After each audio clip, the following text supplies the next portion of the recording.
महापुरुष हैं जिन्होंने मूल निवासी बहुजन समाज को हक अधिकार दिलाने के लिए अपना सब कुछ न्यौछावर कर दिया।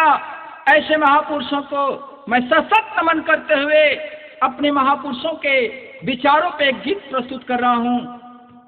वही गीत है, चलें।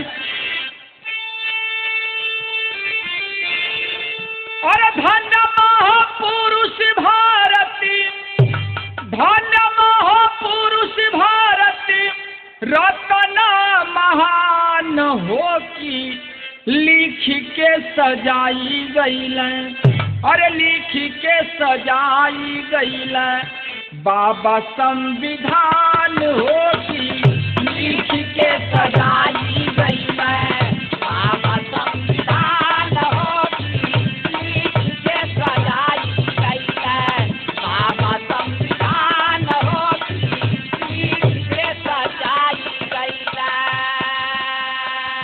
धन्य महापुरुष भारती, धन्य महापुरुष भारती, रत्न महान हो की लिख के सजाई गईल, लिख के सजाई गईल, बाबा संविधान हो की लिख के सजाई गईल, बाबा संविधान हो की लिख के सजाई गईल, बाबा संविधान हो की लिख के सजाई गईल।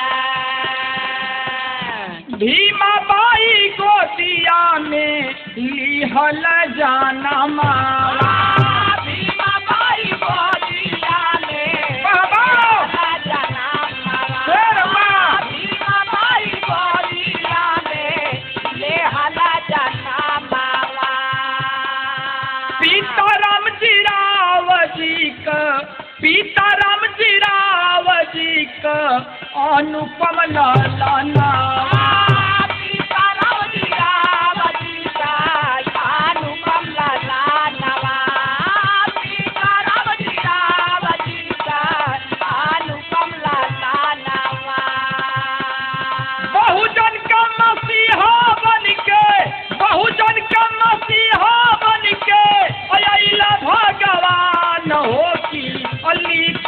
सजाई गईल, लिख के सजाई गईल, बाबा संविधान हो की लिख के सजाई गईल, बाबा संविधान हो की लिख के सजाई। बाबा क्या बात है, बाबा संविधान हो की लिख के सजाई गईल।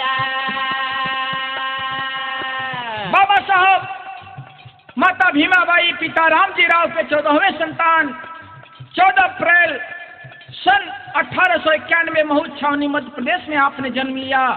और जन्म लेने के बाद तमाम कठिनाइयों से जूझते हुए बाबा साहब ने अथक प्रयास से हमारे मूल निवासी बहुजन समाज के लिए लड़ाई लड़ करके अधिकार दिया। पहली लाइन से दूसरी लाइन की तरफ चलते हैं। क्या कहे लाया छूत जे के यह संसार हो, कहे लाया छूत जे के यह संसार हो, कहे लाया छूत जे के यह संसार हो।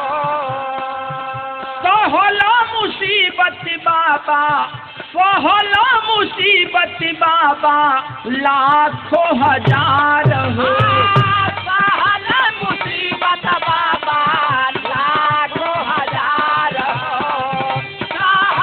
मुसीबत बाबा लाखों हजार हो।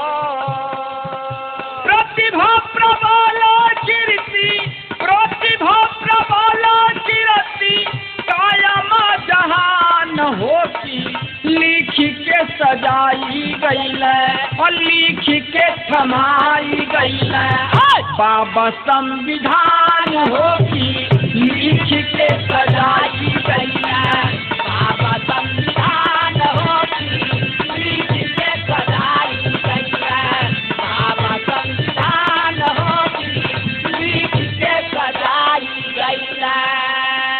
बाबा साहब विदेश से शिक्षा लेकर के जब 1916 में भारत भारत में आते हैं तो बाबा साहब के जो गुरु कहलाए, मैं गीत के माध्यम से नाम लेना चाहता हूँ। क्या? राष्ट्रपिता ज्योतिराव जी, राष्ट्रपिता ज्योतिराव जी, ज्योतिया जलावला। राष्ट्रपिता ज्योतिराव जी, ज्योतिया जलावला। राष्ट्रपिता ज्योतिराव जी, ज्योतिया जलावला।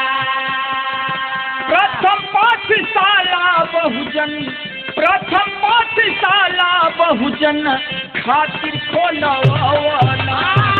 प्रथम पाठशाला बहुजन खातिर खोलवाला। प्रथम पाठशाला बहुजन खातिर खोलवाला।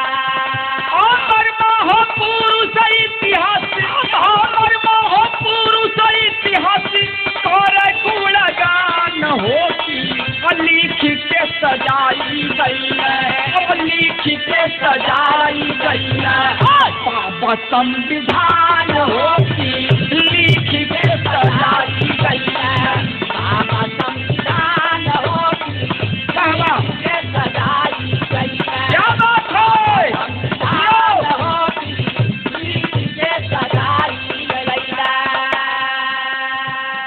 तमाम हमारे मूल निवासी बहुजन में महापुरुष पैदा हुए। संत गाडगे बाबा, ज्योतिबा फुले साहू जी महाराज, माता सावित्रीबाई फुले और संत कबीर, संत रैदास, सभी लोगों ने समता, स्वतंत्रता, बंधुता के लिए अपना जीवन समर्पित कर दिया इस बहुजन समाज के लिए। तो कहना पड़ा क्या? जब जब सतावई बाबा, जब जब सतावई बाबा, तोहरी जुदाई। जब जब सतावे बाबा, तोहरी जुदाई। जब जब सतावे बाबा, तोहरी जुदाई। छोटिया बिहारी जाले, छोटिया बिहारी जाले, दिलवा दुखारी।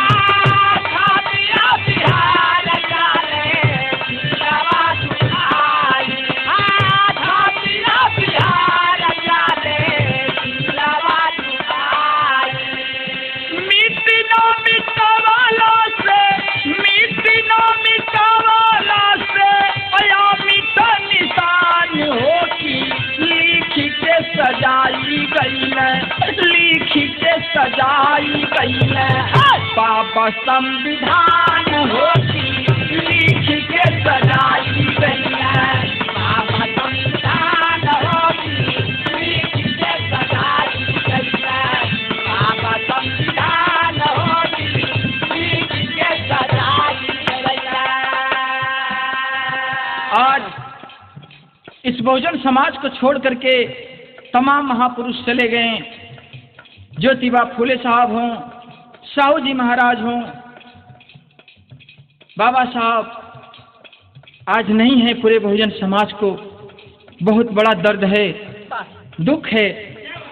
कहना पड़ा क्या? श्राद्धा सुमानाय अर्पित, श्राद्धा सुमानाय अर्पित, बाबा के चरणा। बाबा के चराना, बाबा के चराना। भीम जी के ढूंढे हरि पल, भीम जी के ढूंढे हरि पल, बहुजन नयाना। भीम जी के ढूंढे हरि पल, बहुजन नयाना। भीम जी के ढूंढे हरि पल, बहुजन नयाना। श्रद्धा सुमानाय अर्पित, बाबा के चरणा। भीम जी के ढूंढे हरि पल, बहुजन नयाना। खरत में सबके छोड़ के, खरत में सबके छोड़ के, अकेलाई जहान होती, लिख के सजाई गई है। और लिख के सजाई गई है। बाबा संविधान होती लिख के सजाई गई है। बाबा संविधान होती लिख के सजाई गई है। बाबा संविधान होती लिख के सजाई गई है। भारत में मूल निवासी बहुजन समाज जो 85% से ज्यादा है, जिसको शूद्र कहा गया, शूद्रों को सारे अधिकार से ब्राह्मणों ने वंचित रखा।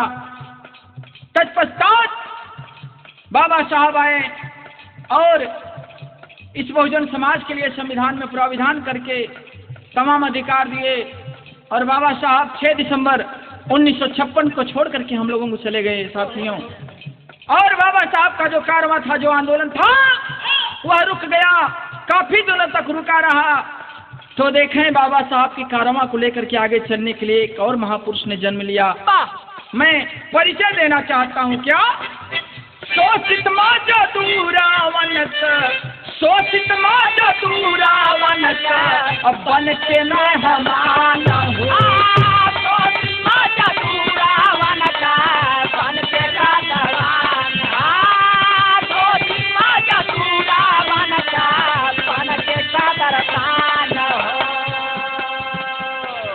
शोषित माजा दूरावनत, अब बन के मैं हमान हो।